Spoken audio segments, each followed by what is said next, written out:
Olá, alunos, estamos de volta para mais uma aula de Geografia Bíblica e hoje a aula de número 3, que está encimada no nosso texto como dimensões principais de Israel. Ainda que de dimensões mesmo, nós vamos ver só um parágrafo. Depois estaremos estudando mesmo o clima, a flora, a fauna, os minerais, as riquezas naturais, os usos e costumes da terra, ok? Vamos começar então com as dimensões. O que é dimensão? É medida. Quais são as medidas deste pequeno território de Israel? A linha litoral na costa do Mediterrâneo, você pode ver no mapa, desde Gaza a Tiro, é de aproximadamente 176 quilômetros. Agora veja no mapa, de Tiro ao Rio Jordão, essa parte norte que vai de oeste a leste, é de aproximadamente 40 quilômetros, e de Gaza ao Mar Morto, mais abaixo, veja aí no mapa, 96 quilômetros de largura. Então você vê que a parte sul de Israel vai alargando, né? Depois, a linha do Rio Jordão, desde o Monte Hermon, onde nasce o Rio Jordão, ao extremo sul do Mar Morto, é de aproximadamente 240 quilômetros. Essas são, portanto, as dimensões da terra de Israel. Quanto ao clima, Israel localiza-se na faixa tropical e a variedade do clima se reflete no seu contexto geográfico, né? Porque é uma terra de planaltos, planícies, montanhas, vales, tem áreas que estão bem acima do nível do mar, outras estão aí como Jericó, 243 metros abaixo do nível do mar, então há uma variação muito grande. Sobressaem-se, portanto, os climas quente e frio nas regiões mais altas, o frio nas regiões mais baixas, clima quente, e os períodos de chuva e também de seca. Nas montanhas, o clima é fresco, com muito vento. Em Jerusalém, por exemplo, por estar aí a quase 800 metros acima do nível do mar, a temperatura oscila entre os 6 graus no inverno, com neve, e a máxima de 29 graus, ali na cidade de Jerusalém. Já no litoral, a temperatura oscila entre os 14 e 34 graus. No deserto, o deserto é uma região mais árida, então a temperatura chega a ser exorbitante no verão, chega a ficar acima dos 40 graus. E as chuvas são sempre abundantes, sendo fracas e finas nas montanhas. E nas planícies, assim como no litoral, são sempre chuvas fortes. Quanto à economia, ao receber o seu chamado no Monte Horebe, Moisés ficou sabendo das condições da terra para onde conduziria o povo de Deus. Por exemplo, em Êxodo 3:8 nós lemos: terra que mana leite e mel. E quando já estava no fim da sua vida, Moisés entoa um cântico no qual faz menção das riquezas naturais da terra. Este cântico está em Deuteronômio, capítulo 32, todo o capítulo 32, e mais precisamente os versículos 13 e 14, fazem menção dessas condições da terra. Por exemplo, nós lemos aqui: e ele o fez cavalgar sobre as alturas da terra e comer as novidades do campo, e o fez chupar mel da rocha e azeite da dura pederneira, manteiga de vaca e leites do rebanho, com a gordura dos cordeiros e dos carneiros que pastam em Bazã e dos bodes, com a gordura da flor do trigo, e bebeste o sangue das uvas, o vinho puro. Os 12 espias que foram enviados por Moisés à terra confirmaram a ver nela o que Deus dissera a Moisés por ocasião do seu chamado. Está escrito em Números, capítulo 13, versículo 27. Eles prestam a Moisés um relatório do que viram lá.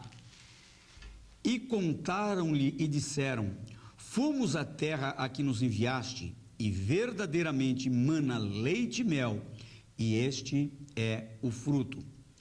Fora as frutas como uvas e romãs, que depuseram aos pés de Moisés, como lemos, por exemplo, no mesmo capítulo, versículo 23, assim está escrito: depois vieram até o vale de Escol, e dali cortaram um ramo de vide com um cacho de uvas, o qual trouxeram 2 homens sobre uma verga, como também romãs e figos. Dá para pensar no tamanho desse cacho de uva que essas pessoas trouxeram de lá? Isto tudo fala da condição econômica da terra, riqueza, uma terra que tem produtos naturais abundantes e que, em função disso, traz já desde tempos antigos muito lucro para eles, né?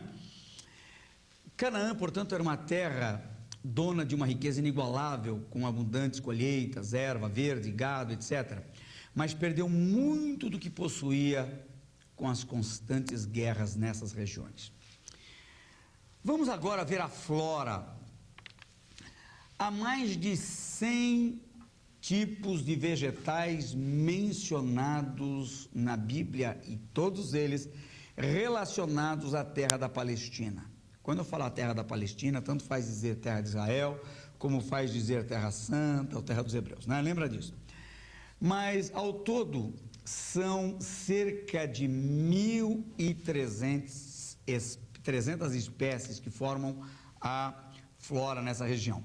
Salomão era um dedicado estudante de botânica. Vamos ver 1 Reis, capítulo 4, versículos 32 e 33, o que é que esse texto diz dele? 1 Reis, capítulo 4, versículos 32 e 33.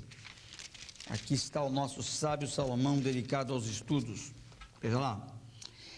32 e 33. E disse 3.000 provérbios, e foram seus cânticos 1.005. Produziu bastante, né? Também falou das árvores, desde o cedro que está no Líbano. Ele era fã do cedro do Líbano, tanto que importou para construir o templo. Então ele falou desde o cedro que está no Líbano até o isopo que nasce na parede. Também falou dos animais e das aves e dos répteis e dos peixes.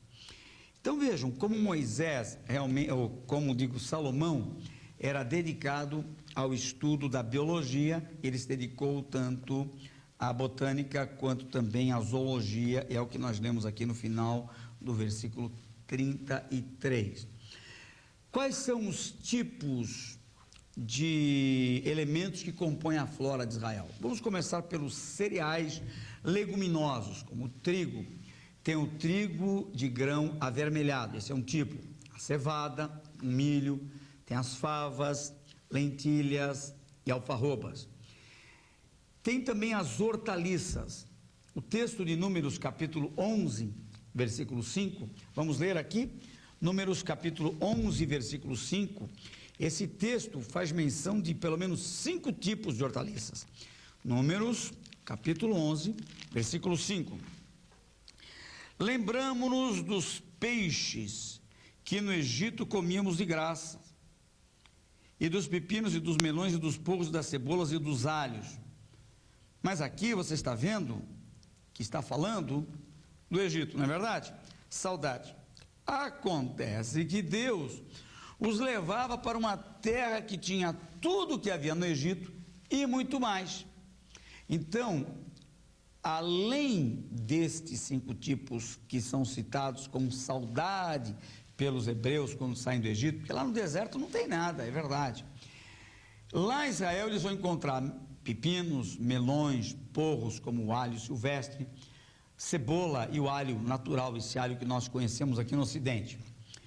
Quanto às árvores, tem árvores frutíferas muito famosas, como a figueira, o sicômoro, romeira, tem videira, palmeira, amendoeira, macieira, oliveira, que dá azeitona, que faz um óleo de oliva, né? O azeite de oliva, amoreira, nogueira e a tamareira. A tamareira é um bom tempo para dar o fruto depois que ela é plantada, mas há muitas tamareiras. A tamareira parece um coqueiro, na verdade, ela produz aquela fruta que é muito comercializada, principalmente na época do Natal no Ocidente. É uma fruta ela está entre o azedo e o doce, principalmente quando ela é passa, né? Condimentos, tem lá os incensos e bálsamo, endro, coentro, cominho, nigela, menta, mostarda, açafrão, aloés, incenso, mirra e o nardo. Aliás, a Bíblia cita muito especiarias, principalmente no livro de Cantares de Salomão. Plantas. Há plantas para fins industriais, para a fabricação de linho, algodão. O ébano é aquela madeira escura usada para a fabricação de instrumentos musicais, como por exemplo o clarinete e o oboé. E há também árvores do bosque, como a acácia, cedro, cipreste, isopo, murta, oliveira selvagem, a tamargueira, terebinto, carvalho e também o salgueiro. Quanto às plantas, plantas de adornos, eles têm o lírio, rosas, amêndoas, jacintos, tulipas e narcisos. E há também as plantas aquáticas, como por exemplo cana, há 5 tipos de canas encontrados junto aos rios, e os juncos. E as ervas têm os cardos, a sarça, urtigas. Lembra da sarça? Moisés encontrou-se com o Senhor ali no Monte Horebe e a sarça ardia, né? É um mato. Urtigas, cardos e espinhos. E há outras plantas diversas, né? Com ervas amargas, como tem a alcaparra até que é um alimento gostoso, né? Mandrágora e o maná. O maná é citado, mas não nasce na terra, não. O maná, ele faz parte da economia, mas historicamente falando, durante o tempo da peregrinação, conforme nós lemos em Êxodo capítulo 16, versículos 31 a 35. Muito bem, falaremos agora sobre a fauna. Falamos da flora, vamos falar da fauna. São catalogadas 50 espécies de mamíferos, 42 de invertebrados, 46 espécies de aves, né? E 19 tipos de répteis, entre eles peixes e anfíbios. E as mais frequentes espécies da fauna são espécies selvagens. Ali, por exemplo, se encontra o leão, né? Há uma ligação direta entre Israel e o continente africano. O continente africano está ao sul de Israel, e lá na África há muitos leões. Todos esses tipos de animais que nós encontramos na África, vamos também encontrar no território de Israel, como o leão, o urso, o leopardo, a hiena, a víbora, a corça, a lebre, chacal, o lobo, a raposa, o camaleão. E há também os animais domésticos, como por exemplo a ovelha, a vaca. A Bíblia cita muito a ovelha, tanto que a figura encontrada no Novo Testamento para se referir aos membros da igreja é a figura da ovelha e concomitantemente a figura do pastor. Ora, uma terra que mana leite e mel não podia deixar de ter muitas vacas e muitas cabras, né? Porque se faz muito leite, muito queijo, e onde tem muito leite é porque há muito desses dois tipos de animais, né? A vaca e a cabra. Há também a mula, o camelo. O camelo é famoso na região do Oriente. Eles usam muito o camelo como meio de transporte, mas além disso usam também o cavalo, o jumento e o cão. Bom, nos dias de Jesus, cão não era muito popular não. E aliás, os judeus puristas não gostam muito de cães, tanto que os gentios são comparados historicamente, né, já dos tempos de Jesus, eles são comparados aos cães, porque o cão é um animal que, para o judeu purista, principalmente na questão da higiene, ele é tido como animal imundo porque ele volta para o próprio vômito. Tem animais, tem um tipo cão que realmente não é assim tão limpinho, não é tão agradável de se conviver com ele. Quanto às aves, tem a perdiz, codorniz, o pombo, galinha, avestruz, a cegonha, a rola. Lembram da rola? A rola e o pombo eram usados nos sacrifícios do Antigo Testamento pelos mais pobres. Quando a pessoa não tinha recursos para oferecer um sacrifício no templo que envolvesse o bezerro ou o cabrito, ela podia entregar então ou 2 pombos ou 2 rolas, né? Os mais pobres faziam isso, Deus aceitava esse sacrifício. Há também o corvo. O corvo é um animal negro e muita gente confunde corvo com urubu. Não sei por que se faz isso aqui no Ocidente, mas corvo não tem nada a ver. E o corvo que tem lá, ele parece um pássaro comum dos nossos aqui, mas é um pouco maior e todo preto. E também o pelicano. Quanto aos insetos, há muitas abelhas, gafanhotos, lembram? Uma terra que mana leite e mel, tem que ter muitas abelhas. Como é que vai ter tanto mel? Gafanhotos, lembram que João Batista se alimentava de mel silvestre de gafanhotos? Pois é, né? Ele é dessa terra. Aranhas, escorpiões, Jesus citou parábola fazendo o emprego deste inseto escorpião. Formigas, lembram o que é que Salomão disse da formiga? Ele comparou o preguiçoso negativamente. Ele faz um paralelismo antitético, ele diz lá em Provérbios capítulo 6, se não me engano é versículo 6, vai ter com a formiga, ó preguiçoso. Bicho da seda, faziam sedas maravilhosas e provinham, portanto, deste inseto. E mosquitos. Já ao sul do Mar Morto, há um lugar chamado de subida de Acrabim, literalmente, subida de escorpião, pelo fato de haver muitos insetos ali.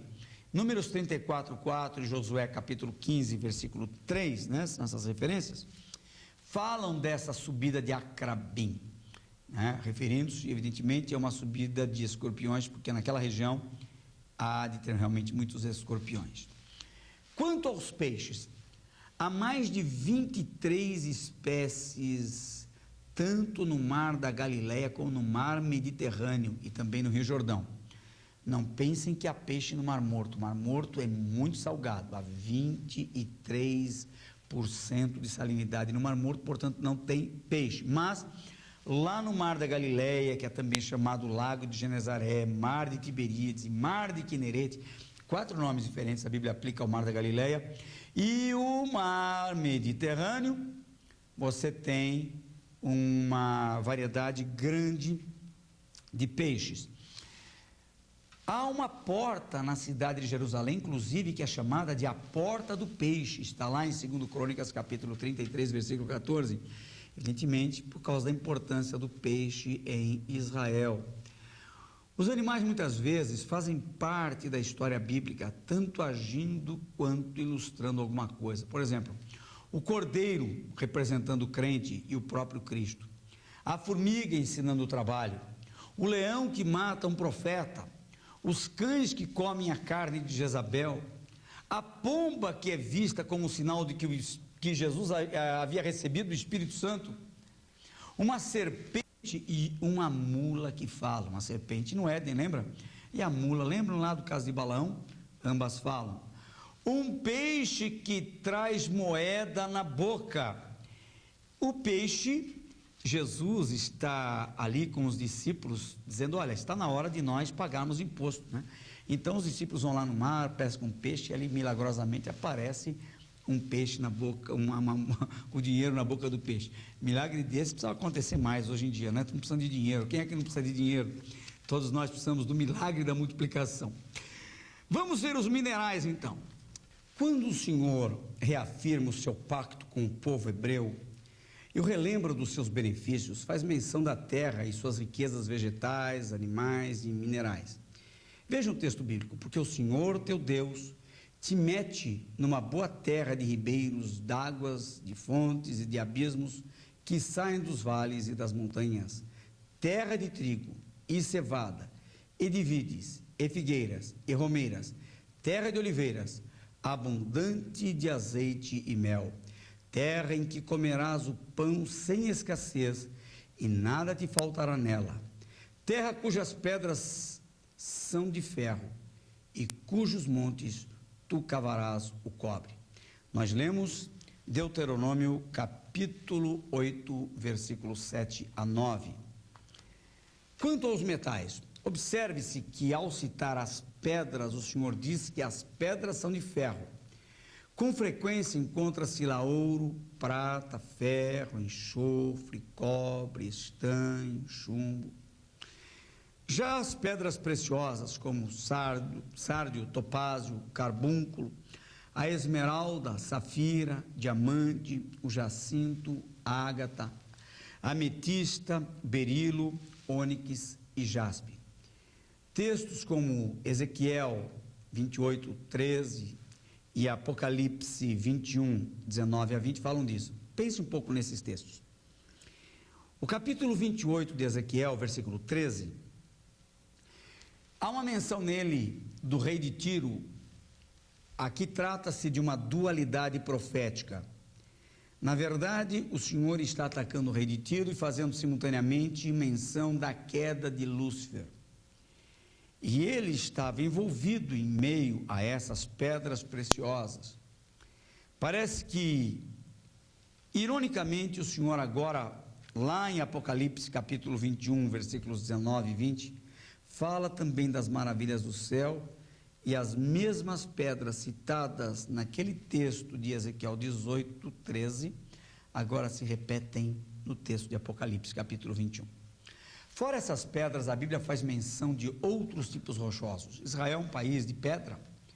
Você anda lá em Israel, é pedra o tempo todo, todas as ruas, ele é construído em pedras, as cidades são construídas em pedras.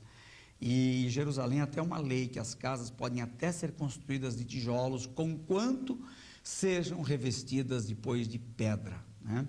Só na Bíblia a palavra pedra aparece mais de 300 vezes. Salomão tinha 80.000 homens que cortavam pedras nas montanhas. As tábuas da lei, por exemplo, foram escritas inicialmente em pedras, não foi isso? Jacó reclinou a sua cabeça numa pedra.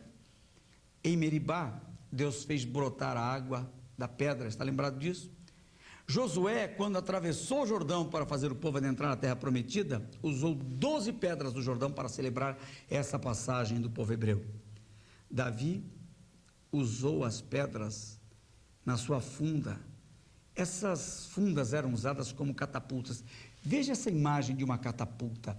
A catapulta, ela era um instrumento usado nas guerras primitivas que dava pressão. Então eles punham varas na ponta e uma pedra grande em cima. Quando soltavam aquelas varas, as pedras grandes eram arremessadas a muitos metros de distância, né?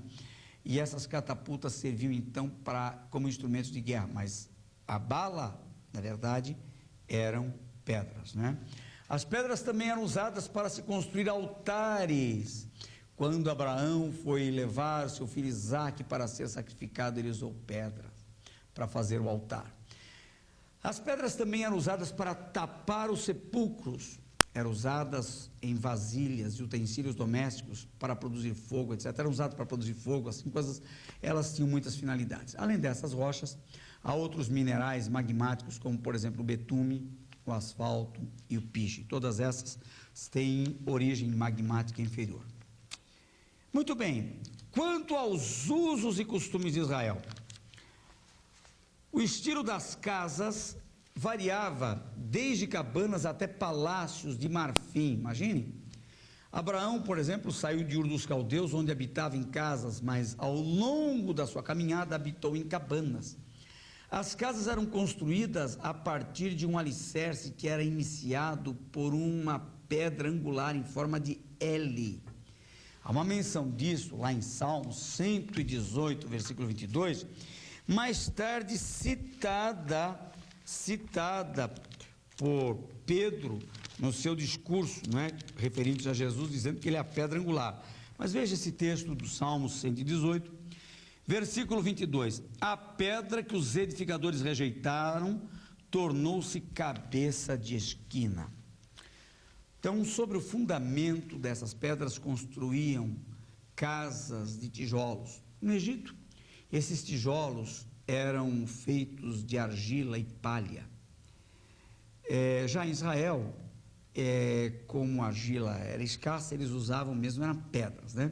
Geralmente toda a casa consistia de um único cômodo para comer, para dormir e trabalhar. Então, essa coisa, hoje nós temos banheiro dentro do quarto, aquela suíte, essas coisas, isso é coisa moderna. Esse é um processo que foi acontecendo ao longo da história, né? Aqui mesmo no Ocidente, o banheiro era no quintal da casa até o princípio do século, já podemos dizer passado, que é o século XX, já é século passado, mas eram assim. Então, ele foi se aproximando, depois ele acabou incorporando, foi posto dentro da casa, mais tarde ele entrou dentro dos quartos para facilitar a vida da pessoa que está dormindo, que quer levantar de noite para ir ao banheiro, não precisa atravessar a casa, ela já tem ali dentro do próprio quarto o seu banheiro. Mas lá no passado, não. Um cômodo só, a casa era composta de um cômodo só e normalmente coberta por lona, né? E as casas pobres eram agrupadas, como por exemplo a casa de Raabe, que nós lemos em Josué, capítulo 2, versículo 15. Tudo assim no muro só, né? As casas, o teto das casas era feito com ripas atravessadas onde punham junco, então punham lagalhos de árvores ou de cardos, cobrindo tudo com uma camada de terra de mais ou menos 28 centímetros, uma camada não muito espessa. Essa terra era amassada com uma pedra roliça. De acordo com Deuteronômio capítulo 22, era obrigado, inclusive na casa, na construção, o uso de um parapeito. O parapeito no terraço para evitar que alguém caísse. Havia também uma escada externa que dava acesso ao telhado e à torre da casa. Quanto aos móveis e utensílios, uma mobília era sempre indispensável. Por exemplo, Jacó abençoou seus filhos numa cama, está lá em Gênesis 47, versículo 31. Nós temos outras referências, como por exemplo, 2 Samuel 19, 13, 2 Reis 4, 10, Salmo 41, 3.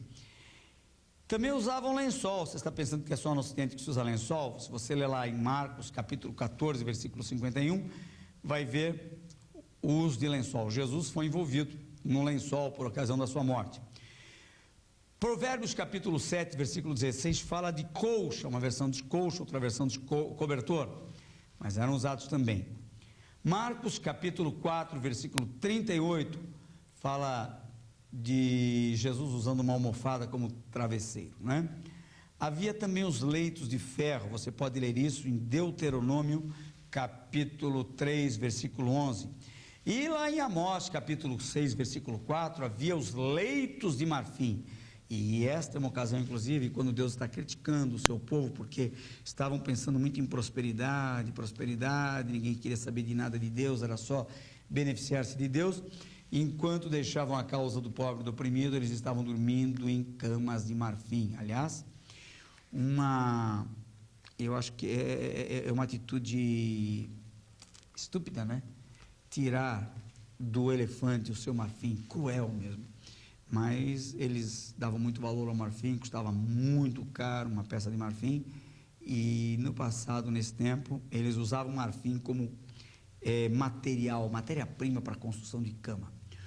Os pobres, por sua vez, dormiam em esteiras. As mesas eram baixas, de 30 a 40 centímetros de altura, em forma de um U, e as pessoas se sentavam em almofadas no chão. Numa das pernas do U, uma das pontas, sentava-se o chefe da família, e na outra o filho mais novo. Jesus, por exemplo, ceou com os 12 numa mesa assim, e não como na famosa tela da Santa Ceia, em pose fotográfica retratada por Leonardo da Vinci, né? Aquela tela da Santa Ceia, está todo mundo sentado atrás da mesa esperando ser fotografado, né? Não tem ninguém do outro lado da mesa, reparou? E aqui estão os discípulos, né? João está recostado ao peito de Jesus, todos em pose fotográfica. Uma versão bastante ocidental de mesa. Não era assim, não. A mesa era baixinha, ficavam apoiados no chão. Foi numa dessas que Jesus levou um banho de azeite. Uma versão fala de ele ter levado nos pés, outra na cabeça, mas enquanto ele estava assentado assim, nessas almofadas no chão, apoiado na mesa e comendo ali, né? E os pratos como eram? Não eram individuais como nós usamos hoje, cada um tem o seu prato, não. No Ocidente nós usamos individuais. Essas aulas também são transmitidas para outros países onde os costumes variam. Nós sabemos, por exemplo, de países na África, em que os costumes são parecidos com os de Israel, comem todos no mesmo prato. Então, cada povo com o seu costume, evidentemente. E os pratos eram travessas grandes, né, e todos metiam a mão ali. Vamos ler alguma referência sobre isso? Veja aqui, Mateus 26, versículo 23. Essa é uma referência boa que trata disso. Mateus, capítulo 26, versículo 23. Vamos ver aqui. Aqui, nosso versículo 23. E ele respondendo disse: o que mete comigo a mão no prato, esse me há de trair. Está se referindo a Judas por ocasião daquela ceia da qual acabamos de falar. Há um prato só, vai passando. Jesus está pegando a parte dele, o outro está do lado, enfiando a mão na mesma travessa, pegando da mesma comida. É Judas. Ele está pegando dali, porque assim era o costume, né? Há outras referências, como vocês têm aí no seu livro. Quanto aos talheres, não usavam talheres como usamos hoje no Ocidente. Com uma faca eles cortavam um pedaço de carne e com um pedaço de pão a pessoa trazia à boca a sua porção. Não foi isso que Jesus disse lá, né, naquela ceia? Ele disse, aquele que mete comigo, aquele, né, que come do meu bocado molhado, como é isso? Por que molhado? Molhado na carne, molhado no molho. O pão era molhado ali, levado à boca.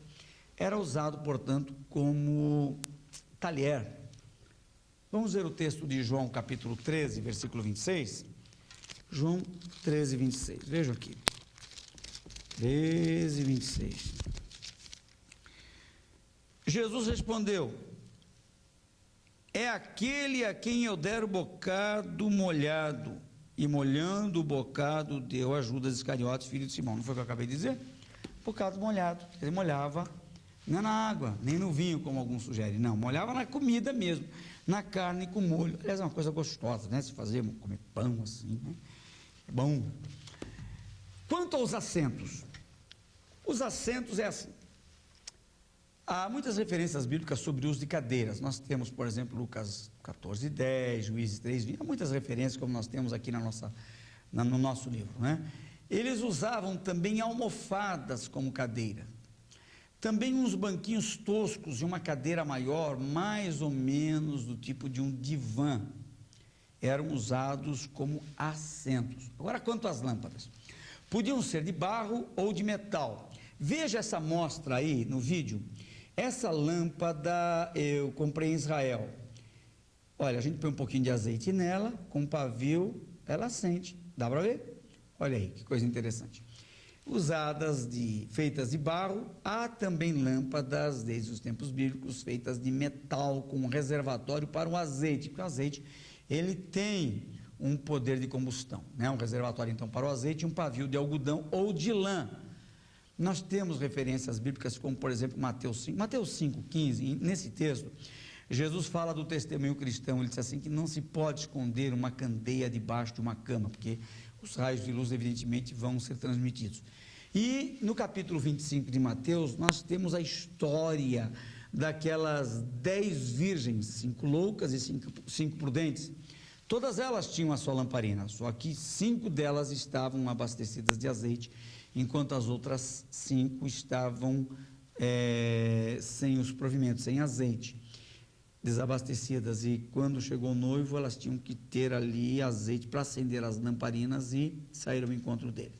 No entanto, somente 5 estavam preparadas, faltava ali o azeite. Quanto aos alimentos típicos deles, o que é que eles comiam? O pão de cevada, por exemplo, era o alimento comum. Você veja em João capítulo 6, versículo 9, fala do pão. O que aconteceu ali foi o seguinte: Jesus pediu aos discípulos que dessem ao povo de comer. Segundo a narrativa de João, 5.000 homens, fora mulheres e crianças, era a estimativa, então dava aí quanto? Umas 15.000 pessoas. E os discípulos pedindo que Jesus dispensasse logo o povo, porque já estava ficando tarde, o povo com fome. Jesus disse, não, dá-lhes vós de comer. Aí André se embrenha no meio da multidão, encontra lá o menino e traz consigo esses pães. Mas os discípulos, os que não estão com eles, estão indo à cidade em busca de pão. Não tem pão, está faltando pão no mercado. Aliás, essa narrativa fica mais clara em João capítulo 4. Lembram quando Jesus pede à mulher samaritana um pouco de água? Os discípulos tinham ido à cidade comprar pão. Mas, olha, chegam lamentando, não há pão na cidade, não há pão. Por que não há pão? Porque não era época de colheita de trigo.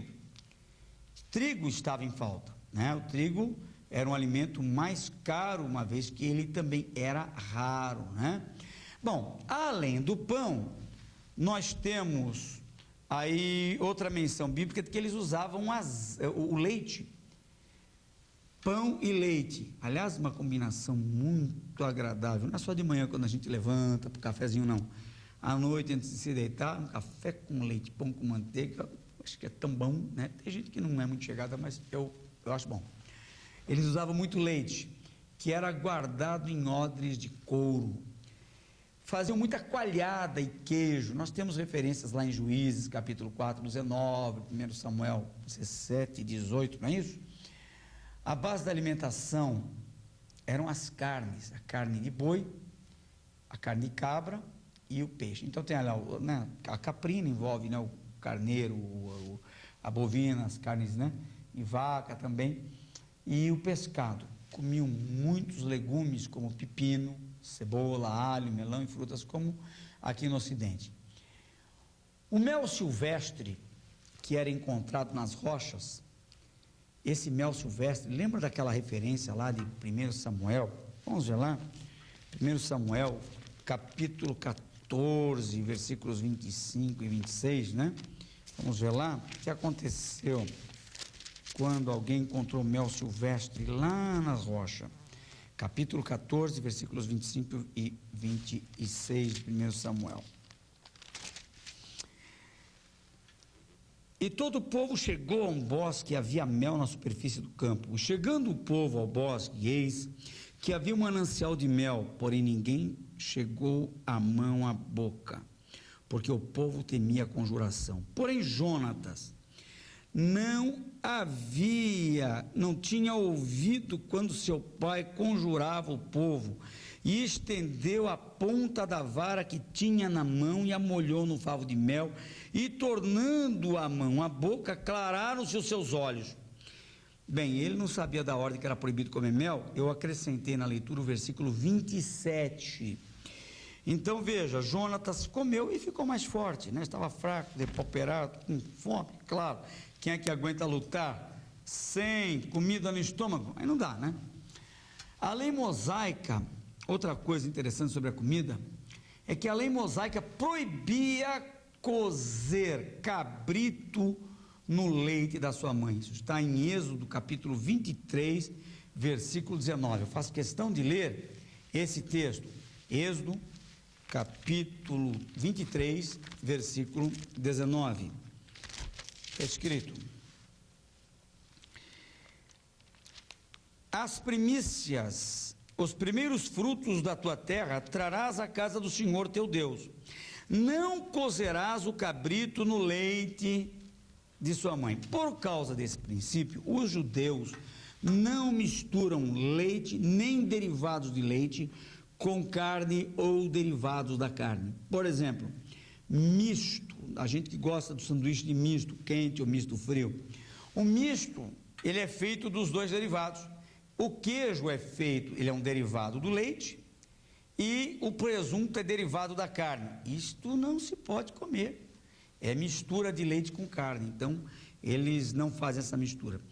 Eu tive a graça de prefaciar o livro escrito por um médico, um amigo meu. Ele faz um estudo aprofundado sobre isso e diz ele no seu livro que a medicina encontra alguma razão plausível para isto, para não se comer leite ou derivados ligados à carne. Nós que não estamos debaixo da lei, que não adotamos o Antigo Testamento como nossa regra áurea de fé, não levamos isto a sério, nem somos instruídos a fazer isto. O povo judeu leva a sério, porque as escrituras que vigoram para eles são as escrituras do Antigo e não do Novo Testamento. Mas se nós evitássemos, segundo este autor, se nós evitássemos essa mistura, diz ele, seria mais saudável para o nosso corpo. Bem, como eu não sou médico, não vou entrar em pormenores, mas em Israel, com base nesse texto, então os judeus não misturavam, como até hoje não misturam. Quanto ao vestuário, a Bíblia faz menção das vestes sacerdotais. Vamos ver aqui, nós temos várias referências sobre vestes sacerdotais. Os ornamentos que os sacerdotes, os enfeites que eles usavam também nas suas vestes de base. E a Bíblia também faz menção das vestes reais. Várias referências bíblicas temos aí no texto que apontam para isto. Os homens normalmente usavam uma camisa chamada de kitonete chiton. No princípio era feita de peles, depois de tecido com mangas compridas chegando até os pés. Havia também o ketonete passim, uma túnica talar. Nós conhecemos a história de José do Egito. Lembra que ele tinha uma túnica talar, uma túnica de várias cores, né? Essas referências que temos em Gênesis 37, versículos 3, 23, 31 a 33, todas apontam para a história dele. 1 Samuel 18,4 também fala desta veste. Eles usavam também uma capa chamada em hebraico de shimlar.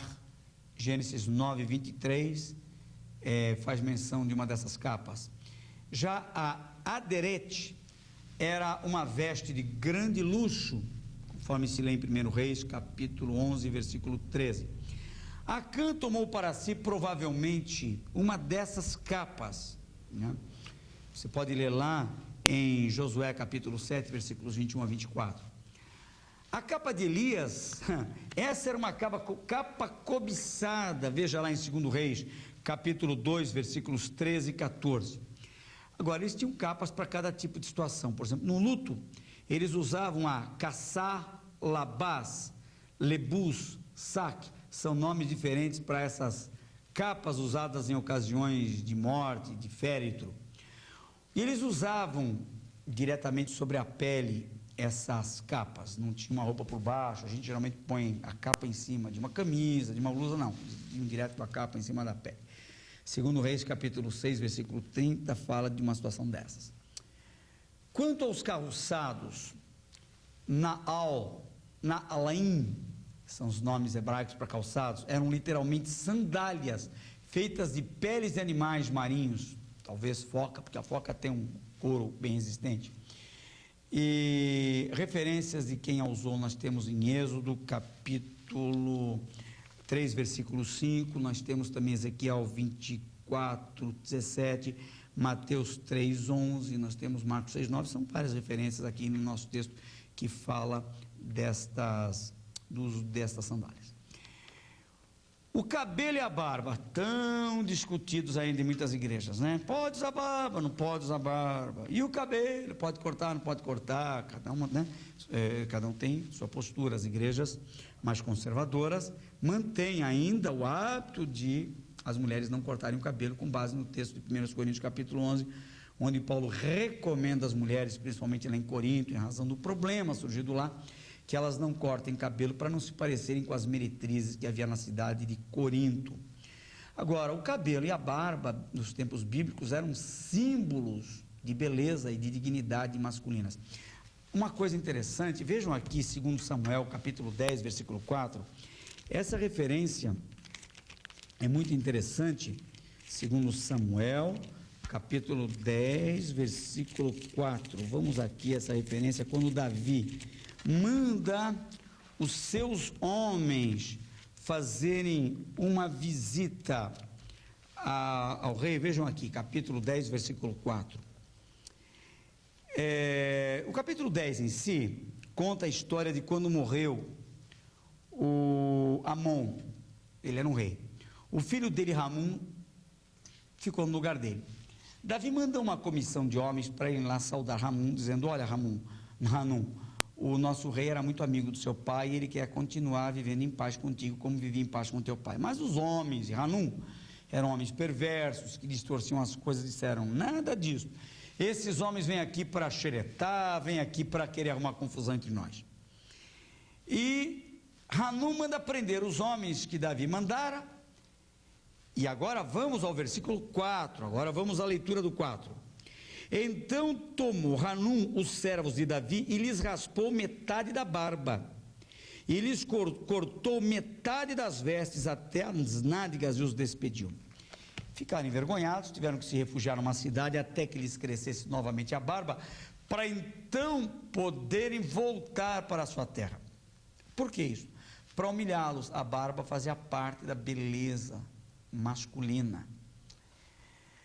Quanto às mulheres, elas usavam cosméticos, pinturas, adornos, adereços e joias. Nós temos referências, vamos a elas.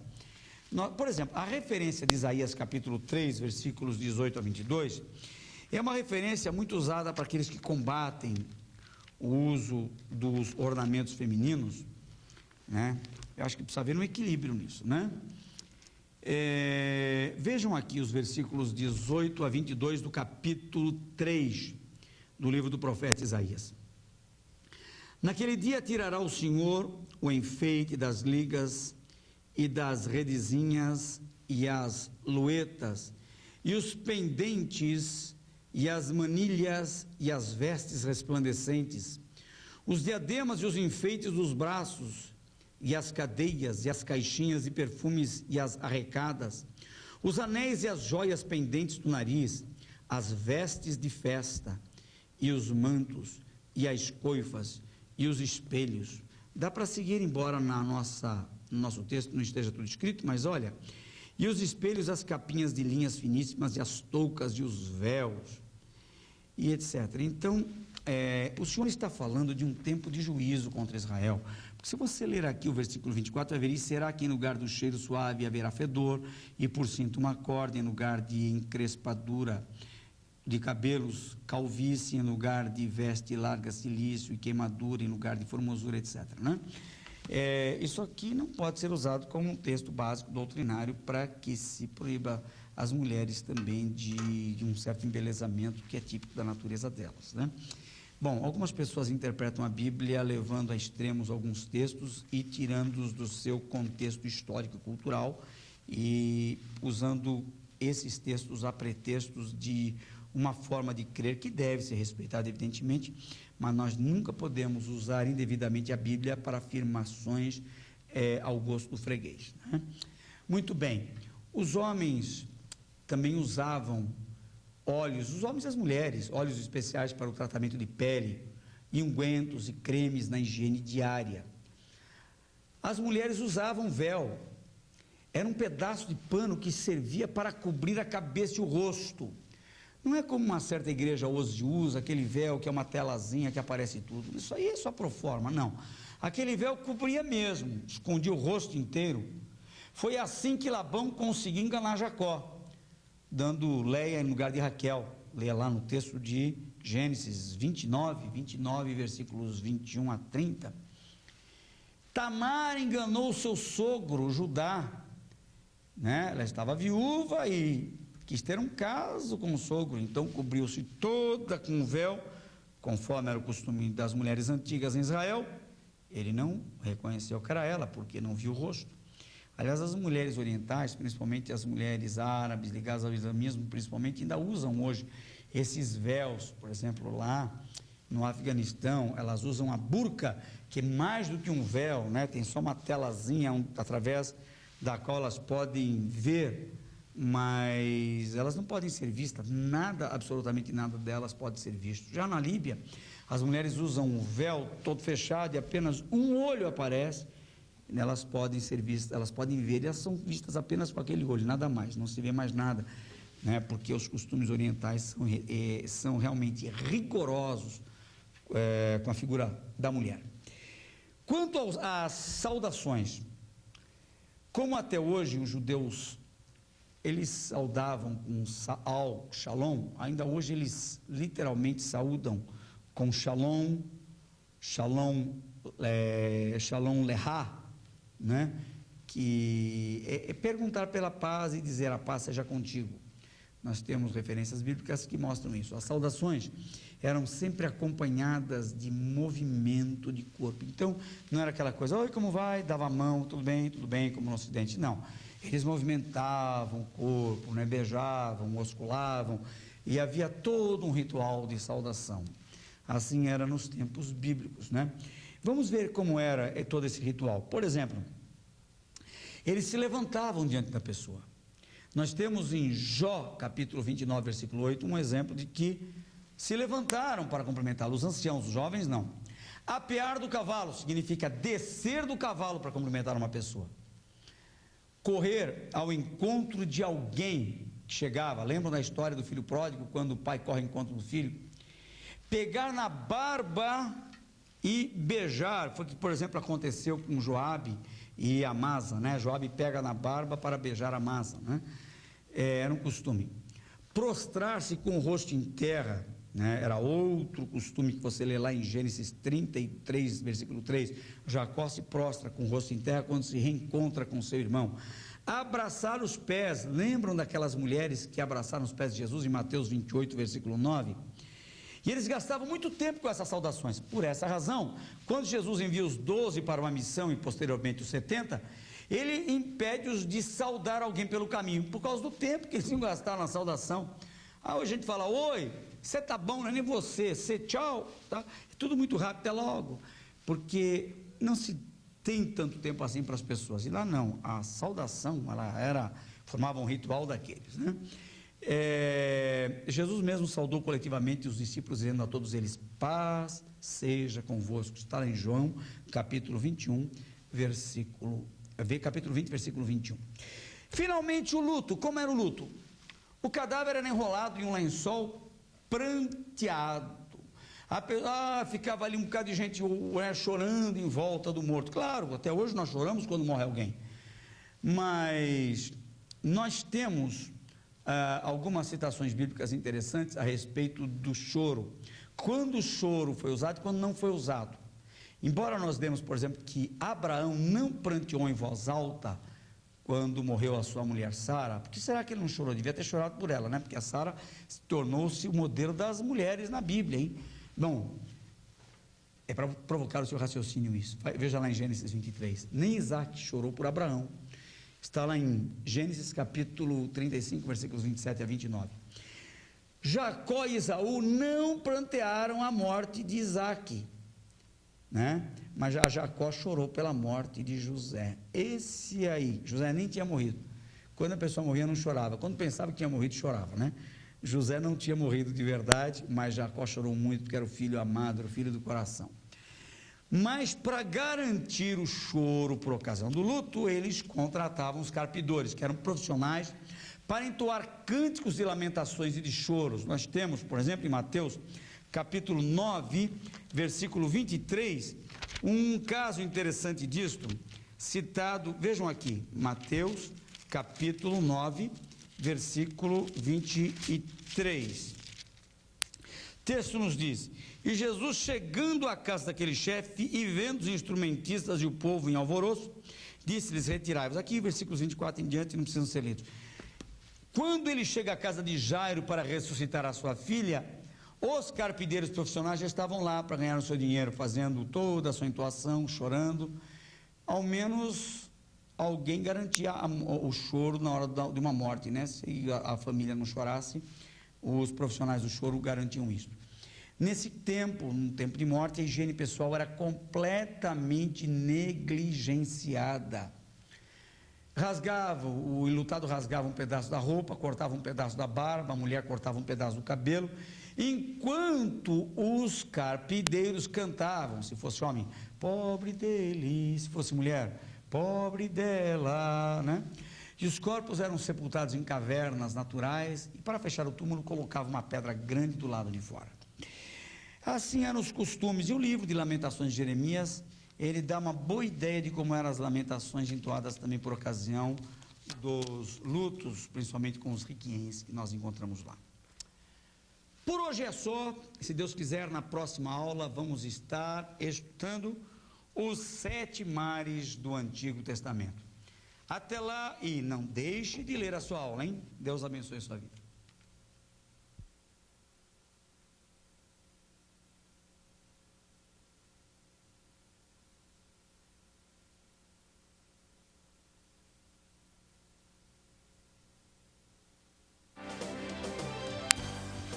Relacionamentos é um livro com orientações práticas para enriquecer todo tipo de relacionamento.